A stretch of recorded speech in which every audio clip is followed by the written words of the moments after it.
Mudah-mudahan kita belajar dari kisah Nabiullah Musa. Sekedar bocorannya bahwa Nabiullah Musa itu sangat banyak ya hak khusus yang diberikan oleh beliau dari Allah Subhanahu wa taala, mendapatkan sebuah privilege dari Allah karena ujiannya memang besar ya, maka juga diberikan tanda-tanda kekuasaan Allah yang besar. Nah, kita sebagai warasatul anbiya yang mengestafeti beliau salah satunya ya hanya mengimani saja, tanpa belum tentu kita bisa melihat secara langsung. Misalnya Nabiullah Musa diperlihatkan oleh Allah secara langsung di hadapan Raja Fir'aun, laut bisa terbelah. Secara naral tidak mungkin. Ini salah satu kita pentingnya belajar Al-Quran dan belajar sirah nabawiyah. Di dalam Al-Quran itu Allah menceritakan hal-hal yang sifatnya rasional yang sangat banyak, tetapi Allah juga memberikan informasi-informasi yang irasional supaya menjadi kekuatan untuk kita menjalani kehidupan. Maka Nabiullah Musa pernah diberikan perjalanan pelajaran oleh Allah Ta'ala, dihadapkan batu yang bisa langsung dihadirkan 7 buah mata air ya. Nabiullah Musa pernah diberikan sebuah hal yang luar biasa oleh Allah. Saat kondisi mencekam darurat, tongkatnya bisa berubah menjadi ular untuk menjadi asbab makhraja, untuk menjadi asbab jalan keluar dari masalah. Itulah yang salah satu harus kita imani dan kita yakini. Rasionalnya kita boleh urusan rezeki misalnya, rasionalnya kita boleh bekerja, rasionalnya boleh kita berdagang, rasionalnya kita bisa membangun bisnis atau perusahaan. Tapi irasionalnya kita punya Allah yang memberikan rizki-rizki, yuzak imannya Allah, terserah dengan caranya Allah, supaya kita tangguh asbab dohiriyah, kausalitas, sebab akibat dapat, tapi jalur langit sebab iman dan takwa kita juga dapat, supaya kuat. Karena memang kehidupan kita terkhusus pada ibu-ibu dan bapak-bapak yang rawuh di majelis ini pasti sudah merasakan tahapan kehidupan yang tidak sejalan dengan rasionalitas kita. Ini misalnya sampel, saya pernah mendampingi banyak saudara seiman yang sedang diuji oleh Allah. Misalnya beberapa waktu yang lalu saya mendapatkan nikmat dari Allah membersamai seorang ibu bernama Ibu Z. Ibu Z ini adalah seorang ASN di Kabupaten Temanggung. Beliau mendapatkan ujian yang cukup luar biasa dari Allah Subhanahu wa taala. Beliau sebagai ASN maka setiap hari harus bekerja sesuai dengan jadwal. Beliau bekerja pagi sampai sore. Tapi qadarullah gaji beliau sebagai seorang ASN minus kalau harus dipotong tagihan-tagihan wajib potong gaji, sehingga beliau harus bekerja, tidak boleh absen. Nanti absen mendapatkan teguran dari pimpinan. Tetapi beliau sudah tidak mendapatkan lagi gaji, bahkan minus. Ditambah diuji suaminya pergi dari rumah sekian tahun tidak ada kabarnya, masih memputra empat. Yang satu baru mendaftarkan salah satu ini pendaftaran kepolisian waktu itu. Yang 3 masih kuliah SMA dan SMP.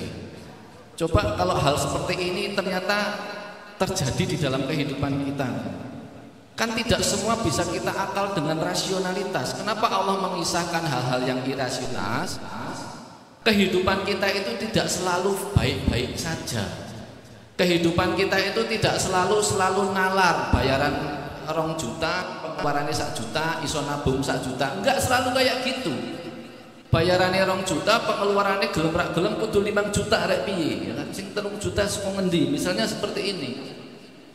Kan banyak paling bapak-bapak maupun ibu-ibu pernah mengalami kejadian seperti ini. Maka Allah menguatkan kita bahwa Allah mempunyai jalan bagi hamba-hambanya yang mau mendekat kepada Allah. Maka ada ayat yang urusannya sama diperintahkan untuk ikhtiar, ada ayat yang diperintahkan untuk iman, rizki ada di tanganku, kata Allah. Ayat untuk ikhtiar, innallaha yughayyiru ma biqaumin hatta yughayyiru ma bi anfusihim, misalnya seperti itu. Kita diperintahkan untuk merubah nasib kita dengan cara bekerja. nek kamu nggak mau merubah nasibmu, aku nggak akan merubah. Ini berarti perintah Allah untuk kita bekerja. Tapi Allah juga menginformasikan kita di ayat yang lain, wa ma min dabbatin fil ardh illa 'alallahi rizquha wa ya'lamu mustaqarraha wa mustawda'aha kullun fi kitabim mubin. Itu ayat Allah di dalam surah Hud ayat yang ke-6 misalnya begitu. Setiap makhluk yang bergerak melata, punya kehidupan di alam dunia ini, ya kan? Sudah dijamin oleh Allah rizkinya. Rizkinya ada di sisi Allah, dan Allah Maha tahu tempat penyimpanannya di mana, tempat persembunyiannya di mana. Kulun fi kitabim mubin, kata Allah, dan itu sudah tulis, kata Allah, di kitab yang nyata, yaitu Lauhul Mahfuz. Misalnya seperti itu.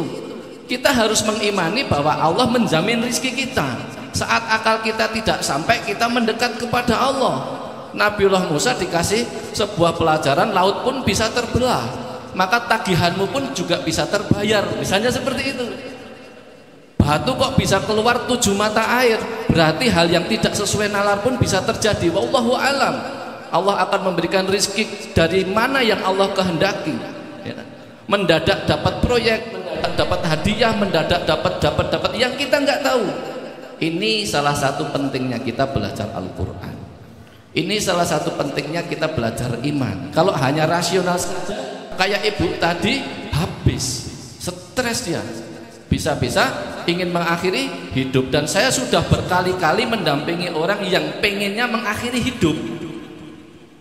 Kami semangati supaya yakin Allah akan memberikan jalan, karena pikirannya sudah buntu. Bahkan seminggu yang lalu saja saya mendampingi orang yang sedang itu berkedunan rego kopi, ngepul kopi yang kedunan rego itu sekitar 22.000, harga pulaan 70.000, masuk ke pabrik Jawa Timur 52.000 atau berapa, meh 30.000 kedunan ini. Kalau 7 truk, satu truknya 7 ton, ya, berarti 49 ton, kalikan 25.000, miliar, Bu. Udah kayak gitu, suaminya stroke, harus 2 bulan dirawat di RSU. Dia harus menemani, dodolan kopi meneh, sementara dia oleh tagihan sekian miliar ora iso kebayar. Misalnya seperti itu. Ini real, bukan hoax, bukan kisah-kisah, bukan. Ini kejadian hari ini. Saya sedang mendampingi saat ini. Maka ini pentingnya kita belajar keimanan. Kita pentingnya belajar sirah nabawiyah supaya kita mendapatkan keyakinan masalah kita apapun, seberat apapun, ada Allah. La tahzan, innallaha ma'ana. Ada Allah, jangan sedih, pasti akan ketemu jalan keluar insya Allah. Teruslah mendekat kepada Allah.